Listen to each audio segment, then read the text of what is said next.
Hi brace Lord, எல்லாம் நல்லா இருக்கிறீங்களா? உங்க எல்லாருக்கும் ரொம்ப ஃபேவரட்டான மெசேஜ் ஆண்டவர் கொடுத்துருக்கிறாரு.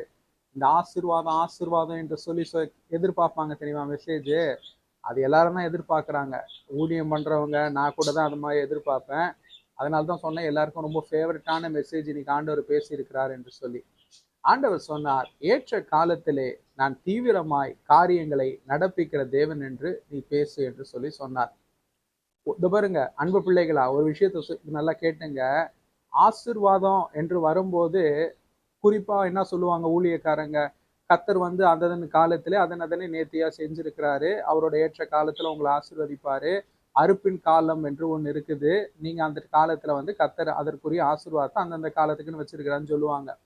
இது கேட்கிறவங்க சிலர் வந்து ஏற்றுக்கொள்வாங்க. சிலர் ஊழியக்காரங்க சொல்லுவாங்க, நீங்க வந்து கர்த்தருடைய பலத்து கைக்குள்ளாக அடங்கி இருக்கணும். ஏற்ற காலத்துல கர்த்தர் உங்களை உயர்த்துவார்னு. இதெல்லாம் கேட்கும்போது அந்தந்த பிள்ளைகள் நிறைய பேரு, நான் எதிர்பார்க்கிறது எதுவுமே நடக்க மாட்டேங்குது. ஆமா, இவர்கிட்ட ஜெபிச்சா கூட என்ன, ஆண்டவர் இடத்துல அவர் ஏற்ற காலத்துல வரைக்கும் காத்திருன்னு சொல்லி சொல்லுவாரு. நம்ம ஆதி தகப்பனாகிய ஆபிரகாமுக்கு 75 வயசுல வாக்கு கொடுத்துட்டு இன்னும் ஒரு 25 வருஷம் காக்க வச்சு 100 வயசுல தானே குழந்தைய கொடுத்தாரு அப்படின்னு சொல்லி சொல்லுவாங்க. சரிங்களா? ஆனா இன்றைக்கு தேவன் பேச சொன்ன ஒரு காரியம், நான் காரியங்களை தீவிரமாய் நடப்பிக்கிறவர், தீவிரமாய் ஏற்ற காலத்திலே ஆசீர்வாதங்களை நிறைவேற்றும்படிக்கு நடப்பிக்கிற தேவன் என்று சொல்லி பேசு என்று சொன்னார். என் அன்பு பிள்ளைகளே, வசந்த காலம் என்று ஒன்று ஆண்டவர் பைபிள்ல வச்சே இல்லையா? அறுவடையின் காலம் என்று சொல்லி கர்த்தர் ஒண்ணு பைபிள்ல வச்சே இல்லையா? ஏன் அறுவடையின் காலங்கள் இருக்கிறது, வசந்த காலங்கள் நமக்கு இருக்கிறது.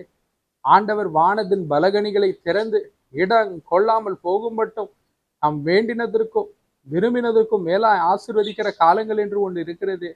நாம் ஏன் அதை மறந்து போக வேண்டும்? வேத புஸ்தகத்துல சத்தியம்னு எடுத்துக்கொண்டா தேவன் வந்து வெறும் நியமங்கள் கட்டளைகள் மாத்திரமல்ல, அதற்கு கீழ்ப்படிந்து நம்ம நடக்கும்போது ஏற்ற காலங்கள் வரும்போது வசந்த காலம் என்று சொல்லி ஒன்றை வைத்திருக்கிறார். ஆசீர்வாதத்தின் மழை பெய்கிற காலம் என்று ஒன்று வைத்திருக்கிறார்.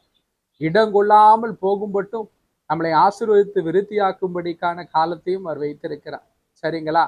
ஆகையாலே கர்த்தர் சொல்லுகிற ஒரு காரியம் என்னவென்றால், இம்மட்டுமாய் நீங்கள் பொறுத்து இருந்துட்டீங்கல்ல, இம்மட்டுமாய் காரியத்திலே கர்த்தருக்கு முன்பாக அவரையே விசுவாசித்து நீங்கள் இருந்து விட்டீங்கல்ல, இதோ உங்கள் நாட்கள் வந்து விட்டது. கர்த்தர் தீவிரமாய் உங்களுடைய காரியங்கள் என்னென்ன காரியத்திலே நீங்கள் முற்பட்டீர்களோ, அவரிடத்துல வேண்டி நின்றீர்களோ, அதிலே தீவிரமாய் கிரியை செய்ய போகிறார். ஆண்டவரை என்னைக்குமே வந்து இவர் ரொம்ப ஸ்லோவான பர்சனு, இவர்னால எனக்கு இவ்வளவுதான் ஆசீர்வாதத்தை கொடுக்க முடியும்னு சொல்லி நீங்களே உங்க ஆசீர்வாதத்தை குறைச்சிக்காதீங்க. அவர் காட் இஸ் அன் ஆல்மைட்டி